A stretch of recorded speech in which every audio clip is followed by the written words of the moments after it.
Olá, queridos, tudo bem com vocês? Vamos a mais vídeo, tá bom? Quero convidar vocês para nós meditarmos agora em Romanos capítulo 3 e nós vamos para a segunda sessão. Já falamos que esse capítulo é dividido em 3 sessões, tá bom? A primeira vai do versículo 1 ao 8, a segunda do 9 até o 20 e a terceira do 21 até o final do capítulo. Já estudamos a primeira sessão, né, com aquelas questões que são levantadas ali. E agora nós vamos estudar a segunda questão. E eu quero começar lendo aqui alguns versículos, né? Não vou ler todos porque são bastante versículos, mas eu vou ler alguns versículos. E aí, durante a reflexão, eu vou passando com vocês os versículos, tá bom? Olha só, Romanos 3, versículo 9 diz assim: que se conclui? Teremos nós alguma vantagem? Não, de forma alguma, pois já temos demonstrado que todos, tanto judeus como gregos, estão debaixo do pecado, como está escrito. Não há justo nenhum sequer. Não há quem entenda, não há quem busque a Deus. Todos se desviaram e juntamente se tornaram inúteis. Não há quem faça o bem, não há nenhum sequer. Li do 9 até o 12 e o restante, durante a reflexão, a gente vai citando esses versículos. Aqui, queridos, como essa sessão ela é muito difícil e é uma sessão grande, nós vamos começar fazendo, primeiro, tirando aqui algumas lições gerais a respeito desse texto, tá bom? E aí depois a gente entra especificamente no texto, estudando versículo por versículo. Nós estamos finalizando aqui todo aquele argumento de Paulo que começou lá em Romanos 1:18, onde ele diz que toda a humanidade, né, está debaixo da ira de Deus. E aí ele vem provando exatamente isso, e ele está finalizando essa argumentação aqui. Então é um texto muito difícil de ser pregado, eu já disse isso em outro vídeo, é difícil de ser pregado, é difícil de ser ouvido, né? Também é difícil até mesmo de ser crido, porque Paulo aqui, ele usa palavras muito fortes, ele está concluindo um pensamento e ele quer realmente encerrar toda a humanidade debaixo da ira de Deus. Então, as palavras que ele usa aqui, os argumentos aqui são muito fortes. Então, vou começar fazendo primeiro uma abordagem geral, tirando aqui algumas lições, e depois a gente vai estudar isso de maneira mais detalhada, tá bom? A primeira lição que nós tiramos aqui é que o pecado, ele é um tirano opressor que escraviza os seus servos. Olha só, versículo 9, né? Pois já temos demonstrado que todos, tanto judeus como gregos, estão debaixo do pecado. E eu chamo a sua atenção para a expressão aqui que ele usa aqui, debaixo, né, debaixo do pecado. Um dos significados de se estar debaixo do pecado, queridos, é estar debaixo da autoridade, é estar debaixo do domínio do pecado, entendeu? A gente vai tratar disso de maneira mais detalhada ao longo das nossas reflexões, mas é importante, né? Eu acabei pregando isso tem pouco tempo na igreja, no capítulo 6, onde Paulo trabalha bastante essa ideia do domínio, da autoridade, do governo do pecado. Ele retrata o pecado como um senhor muito cruel que mantém os seus servos debaixo de um jugo muito severo, né? E Paulo coloca isso. Então o pecado é esse tirano opressor que escraviza aqueles que estão debaixo do seu domínio, tá bom? A segunda lição é que a cegueira espiritual em relação às escrituras sagradas, ela é uma ameaça imperceptível.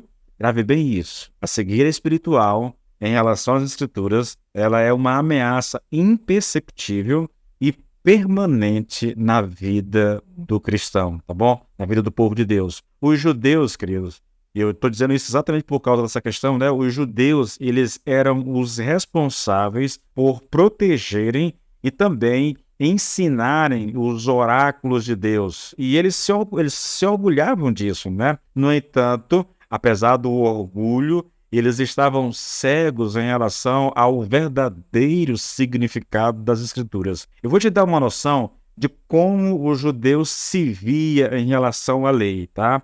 De qual era a percepção que eles tinham a respeito deles mesmos na sua relação com a lei. Olha só, Romanos 2, a partir do versículo 17. Vou ler aqui alguns versículos. Eu quero que você entenda, enquanto você está ouvindo esses versículos, eu quero que você entenda que essa é a percepção que o judeu tem a respeito de si mesmo com relação à lei, né? Olha só, ora, Tu que levas o nome de judeu e te fundamentas na lei e te glorias em Deus, tu que conheces a vontade de Deus e aprova as obras excelentes, porque és instruídos pela lei. Tu que estás certo de que foi chamado para ser guia de cegos, luz para os que estão na escuridão, mestres dos ignorantes, professor de crianças, porquanto tem na lei a expressão maior do conhecimento e da verdade. Lembre-se que essa era a perspectiva que os judeus tinham a respeito de si mesmos e das Escrituras. Eles se viam como guias, eles se viam como alguém que está ali para instruir, né, professor. Então, é assim que eles se viam. Agora, eu chamo a sua atenção para algo interessante, tá? E aí é a percepção de Deus a respeito dos judeus e a lei e as Escrituras Sagradas. Isso está em 2 Coríntios, capítulo 3, no versículo 14, onde Paulo diz assim, olha, não só o rosto de Moisés estava coberto com o véu, mas a mente e o entendimento do seu povo também estavam vendados e obscurecidos. Ainda agora, quando a antiga aliança é lida, os corações e as mentes dos judeus estão cobertos com um grosso véu, porque eles não podem ver nem entender o sentido verdadeiro da antiga aliança, porque este véu só pode ser removido por meio de Cristo. Até o dia de hoje, quando eles leem os escritos de Moisés, um véu cobre os seus corações. Essa é a descrição de Deus a respeito dos judeus. É assim que Deus os vê. Toda vez que eles estão lá, estudando as escrituras do Velho Testamento, há um véu que cobre o coração e eles não conseguem entender o real sentido daquilo que eles estão lendo.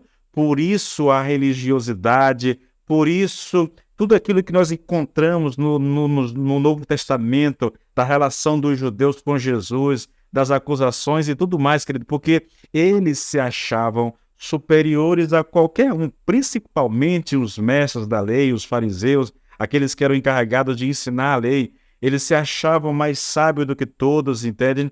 Mas o entendimento que eles tinham a respeito da lei era completamente equivocado. Como diz Lloyd Jones, ele coloca assim, ó, lá estavam eles, os judeus, né, lendo as escrituras, orgulhosos delas, gabando-se delas e, todavia, negligenciando a plena verdade das escrituras. Por isso, o apóstolo vai mostrar-lhes, citando para eles as próprias escrituras, escrituras que eles conheciam muito bem, entretanto, sem nenhum real entendimento do seu sentido e da sua significação.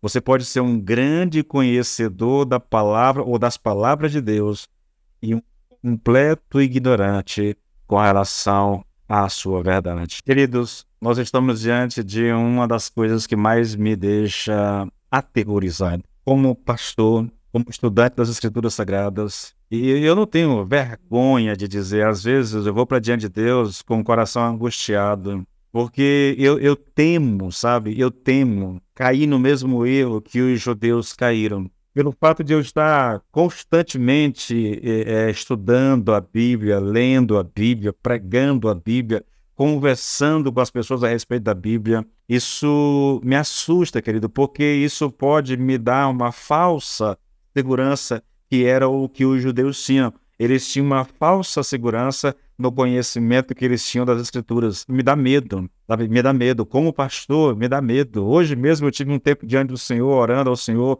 com relação a isso, porque eu venho pregando muito sobre isso, ensinando muito sobre isso. Na terça-feira à noite, nos estudos de Romanos, eu venho ensinando isso no domingo, falando dos Coríntios, né? E venho falando disso aqui nessas gravações que eu passo em casa. Então eu tenho lido muito sobre isso. E fora o fato de eu estar lendo constantemente a respeito dessa questão, e isso me assusta, querido. Olha, nós deveríamos vigiar o nosso coração constantemente, provando a nós mesmos constantemente com relação à nossa fé, para saber se nós estamos realmente trilhando o caminho de Deus.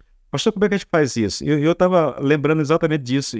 É simples. Eu olho para a descrição do que é um cristão, de como vive um cristão, do que faz um cristão, e eu pego o que a Bíblia diz a respeito disso. Quer um livro bom para essa questão? 1 João, carta de 1 João, perfeita para isso. Olhe, leia, tente entender e depois compare com a sua vida e veja como você está vivendo. E aí você vai poder fazer uma leitura correta. Se você quiser realmente e tiver coragem, poderá fazer uma leitura correta a respeito do seu estado. Tá, querido? Eu deixo contigo essa reflexão, esperando que Deus te abençoe no nome de Jesus.